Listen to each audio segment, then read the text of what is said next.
Hi മക്കളെ, നമ്മുടെ NDA എക്സാമിന്റെ ഡേറ്റ് റിലീസ് ആയിട്ടുണ്ട് അല്ലേ. 14th September 2025 നമ്മുടെ എക്സാം വരുന്നത്. അപ്പോൾ ഇതൊരു ടെല്ല ക്ലാസ്സസ് ആ എക്സാം ക്രാക്ക് ചെയ്യാനായിട്ട് ആഗ്രഹിക്കുന്ന സ്റ്റുഡൻസിന് വേണ്ടി ഒരു പുതിയൊരു വീഡിയോ സീരീസ് നമ്മളിവിടെ ലോഞ്ച് ചെയ്യുകയാണ്. സോ ആ വീഡിയോ സീരീസിന്റെ ഫസ്റ്റ് വീഡിയോ ആയിരിക്കും ഇത്. ഈ വീഡിയോ സീരീസ് കൊണ്ട് നമ്മൾ ഉദ്ദേശിക്കുന്നത് ഈ എക്സാം ക്രാക്ക് ചെയ്യാൻ ആവശ്യമായിട്ടുള്ള complete strategy, complete guide line, അതേപോലെ ആ ക്ലാസ്സസ്, നമുക്ക് ആ എക്സാം ക്രാക്ക് ചെയ്യാൻ ആവശ്യമായിട്ടുള്ള ക്ലാസ്സസും ഒക്കെ പ്രൊവൈഡ് ചെയ്തുകൊണ്ടുള്ളൊരു വീഡിയോ സീരീസ് ആയിരിക്കും ഇത്.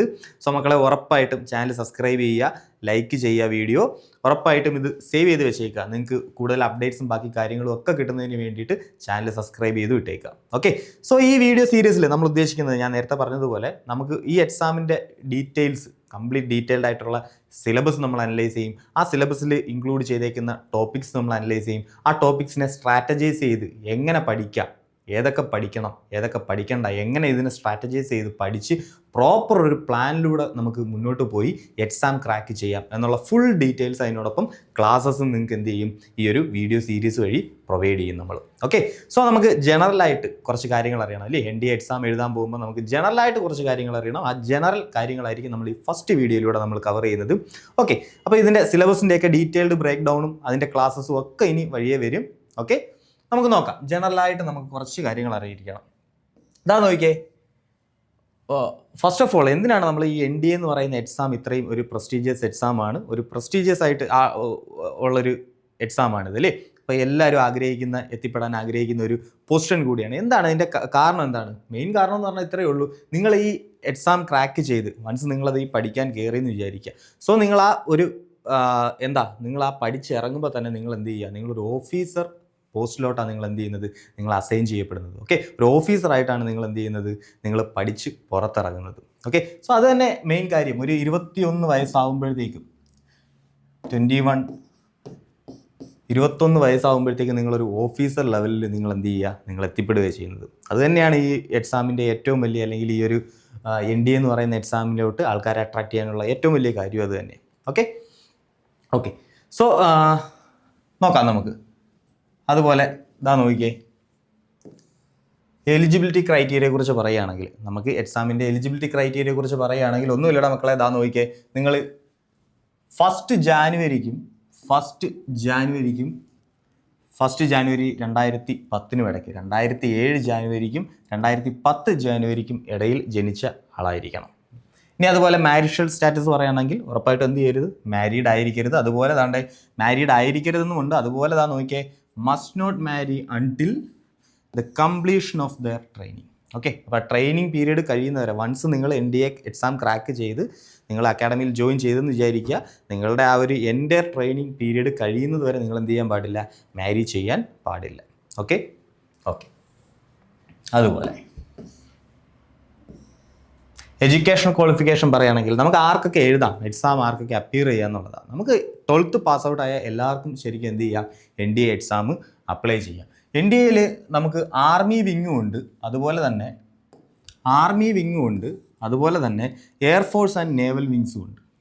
ഇനി ആർമി വിങ്ങിൽ ആർക്ക് വേണമെങ്കിലും എക്സാം എഴുതാം. അതായത് 12th പാസ് ഔട്ട് ആയ ഏത് സ്ട്രീം, എനി സ്ട്രീം, നിങ്ങൾ ഹ്യൂമാനിറ്റീസ് ആയിക്കോട്ടെ, നിങ്ങൾ കൊമേഴ്സ് ആയിക്കോട്ടെ, ഏത് സ്ട്രീം ആയിക്കോട്ടെ, സയൻസ് ആയിക്കോട്ടെ, ഏത് സ്ട്രീം ആയിക്കോട്ടെ, ഏത് സ്ട്രീമിനും ആർമി വിങ്ങിലോട്ട് എന്ത് ചെയ്യാം, എത്തിപ്പെടാൻ പറ്റും. അതായത് NDA എക്സാം ക്രാക്ക് ചെയ്ത് കഴിഞ്ഞാൽ നിങ്ങൾക്ക് ആർമിയിലോട്ടാണ് നിങ്ങൾ നോക്കുന്നതെങ്കിൽ നിങ്ങൾ ഏത് സ്ട്രീം ആണെങ്കിലും കുഴപ്പമില്ല, ആർമിയിൽ നിങ്ങൾക്ക് എന്ത് ചെയ്യാം, നിങ്ങൾക്ക് ജോയിൻ ചെയ്യാൻ പറ്റും. ഇനി നിങ്ങൾക്ക് എയർഫോഴ്സിലോ നേവൽ വിങ്ങിലോ ജോയിൻ ചെയ്യണമെങ്കിൽ നിങ്ങൾ ഉറപ്പായിട്ടും ഏത് സ്ട്രീം ആയിരിക്കണം, സയൻസ് സ്ട്രീം ആയിരിക്കണം.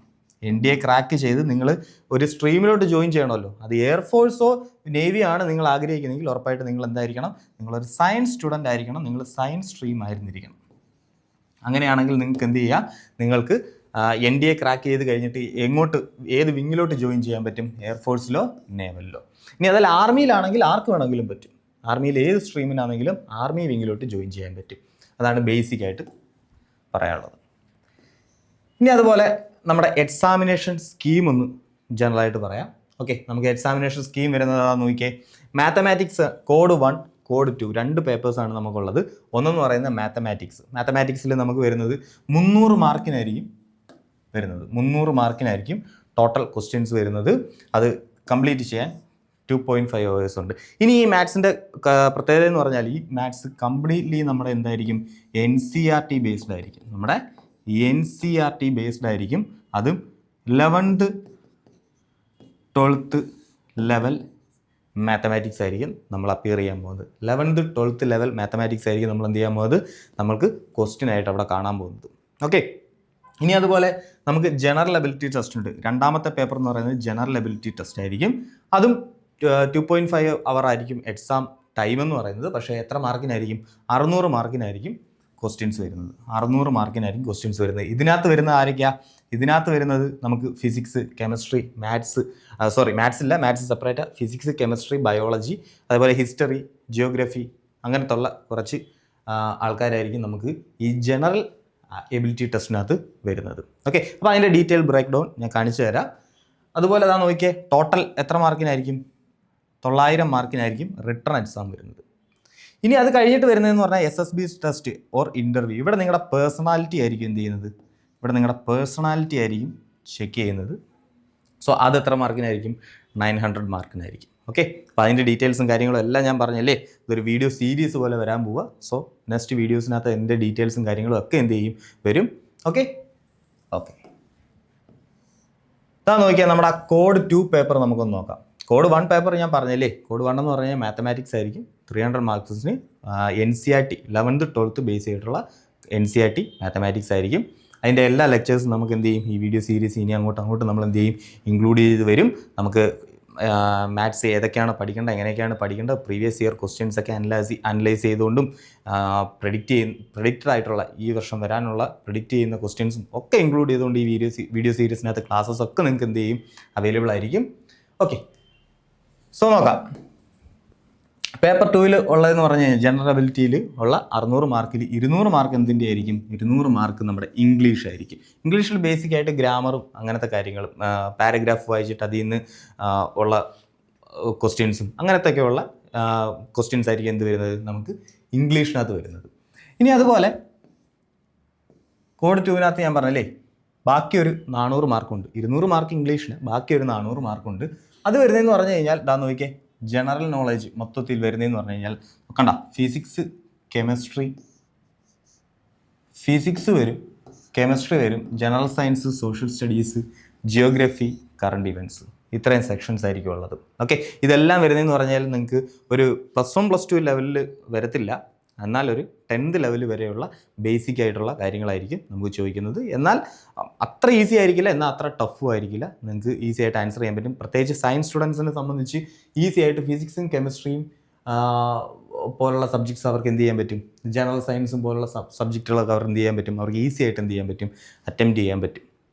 11th 12th ഒക്കെ സയൻസ് പഠിച്ച സ്റ്റുഡൻസിന് ഇതൊക്കെ ഈസി ആയിട്ട് എന്ത് ചെയ്യാൻ പറ്റും, കുറച്ചൊന്ന് പ്രാക്ടീസ് ചെയ്ത് കഴിഞ്ഞാൽ അവർ ആ കോൺസെപ്റ്റും ആ ക്വസ്റ്റ്യൻസും ഒക്കെ കുറച്ചൊന്ന് പ്രാക്ടീസ് ചെയ്ത് കഴിഞ്ഞാൽ തന്നെ അതൊക്കെ അവർക്ക് എന്ത് ചെയ്യാൻ പറ്റും, ഈസി ആയിട്ട് അറ്റൻഡ് ചെയ്യാൻ പറ്റും. അതുപോലെ തന്നെ കൊമേഴ്സും ഹ്യൂമാനിറ്റീസും പഠിച്ചവർക്കാണെങ്കിലോ അവർക്ക് താണ്ട നമുക്ക് സോഷ്യൽ സ്റ്റഡീസും ജിയോഗ്രഫിയും ഒക്കെ ഉണ്ട്, അവിടെ അവർക്ക് സ്കോർ ചെയ്യാൻ പറ്റും. ഓക്കെ. അതുപോലെ തന്നെ കറണ്ട് ഇവൻറ്റ്സ് അതെന്ന് പറഞ്ഞു കഴിഞ്ഞാൽ എല്ലാവർക്കും ഒരുപോലെ ഡെയിലി എന്ത് ചെയ്യുക, പത്രം വായിക്കുക, ന്യൂസ് കാണുക, ഇങ്ങനത്തുള്ള കാര്യങ്ങളെല്ലാം നമ്മൾ ഇന്ന് തൊട്ടെങ്കിലും എന്ത് ചെയ്യുക, ഫോളോ ചെയ്ത് പോവുക. ഓക്കെ. ഇനി അതിൻ്റെ ഒരു വെയിറ്റേജ് പറയുകയാണെങ്കിൽ ഇതാ നോക്കിയേ, ഫിസിക്സ് ഒരു 25% വെയിറ്റേജ് വരാറുണ്ട്, കെമിസ്ട്രിക്ക് ഒരു 15% വെയിറ്റേജ് വരാറുണ്ട്. അതുപോലെ ജനറൽ സയൻസിനും ജനറൽ സയൻസിനൊരു 10% വെയിറ്റും വരാറുണ്ട്. ഇനി സെക്ഷൻ D ഹിസ്റ്ററി ഒക്കെ വരുന്ന സമയത്ത് ഹിസ്റ്ററി, ഫ്രീഡം മൂവ്മെൻറ്റ്, ഇങ്ങനത്തെ ഉള്ള കാര്യങ്ങളൊക്കെ ആയിരിക്കും അതിൽ കൂടുതലായിട്ട് വരുന്നത്. അതിനൊരു 20% വെയിറ്റേജ് വരാറുണ്ട്. അതുപോലെ ജിയോഗ്രഫിക്കും ഒരു 20% വെയിറ്റേജ് വരാറുണ്ട്. കറണ്ട് അഫയേഴ്സിന് ഒരു 10% വെയിറ്റേജും വരാറുണ്ട്. അപ്പോൾ ഇതാണ് ജനറലായിട്ട് ആ എക്സാമിൻ്റെ ഒരു പാറ്റേണും അതിൻ്റെ ഒരു വെയിറ്റേജിൻ്റെ ഒരു രീതി. ഓക്കെ.